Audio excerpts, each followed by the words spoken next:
Protests have spread to dozens of cities in Iran following the death of a 22-year-old woman after she was detained by the country's morality police. The government has tried to stamp out protests with tactics, including online clampdowns. But our next guest says Elon Musk told him his space-based Starlink internet service is now working in Iran. Let's bring in Kareem Sajapur. He's a senior fellow with the Carnegie Endowment for International Peace's Middle East program. And Kareem, let's talk about this. Starlink has already made some massive changes in Ukraine and the war with Russia. What's happening in Iran, and what did Elon Musk tell you? So, Becky, I think the challenge in Iran is that the United States government, first of all, as you mentioned, there's nonviolent democratic protests against a regime whose official ideology is death to America. So this is a no-brainer, and it's a bipartisan issue. Both Democrats and Republicans see this as an opportunity in which U.S. interests and U.S. values align to support this movement. Now, the best way that the United States can help people in Iran is to inhibit the Iranian regime's ability to control communication and control information, to help Iranians communicate with one another and the outside world, because the goal of the Iranian government is to essentially shut down the internet, to prevent the world from to know what's going on in Iran.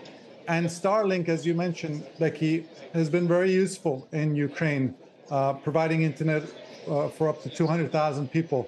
The challenge and the difference with Iran is that Ukraine is a U.S. ally. The United States has a strong presence in Ukraine, and the Ukrainian government eagerly cooperated to get these Starlink terminals set up.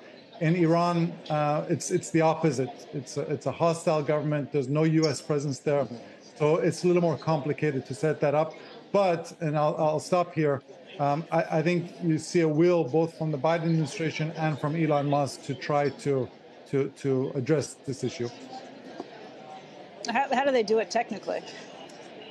So technically, as I tweeted, and I can't share much more, Elon Musk said that Starlink is now turned on in Iran, and so you now need to get the devices inside the country, and that, as I said, is logistically much more of a challenge in Iran than it was in Ukraine. You're going to have to go through neighboring countries. Wow. Elon Musk is somebody who has not stopped or backed down with any of these things. What did he say, just in terms of why he's so interested, why Starlink is doing this, and kind of what he's putting behind it?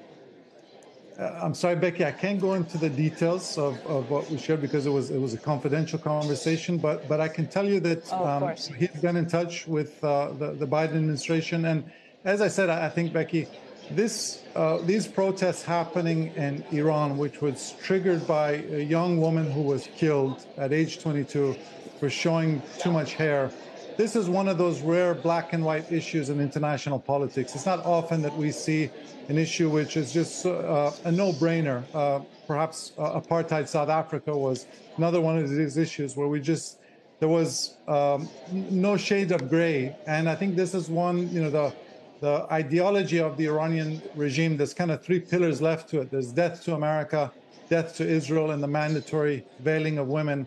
And even Iran's allies, whether it's in Russia or North Korea or Venezuela, even Iran's allies really can't defend this issue. So whether you're Elon Musk or you're someone sitting watching these protests, it's pretty clear who are the good guys and who are the bad guys in this context.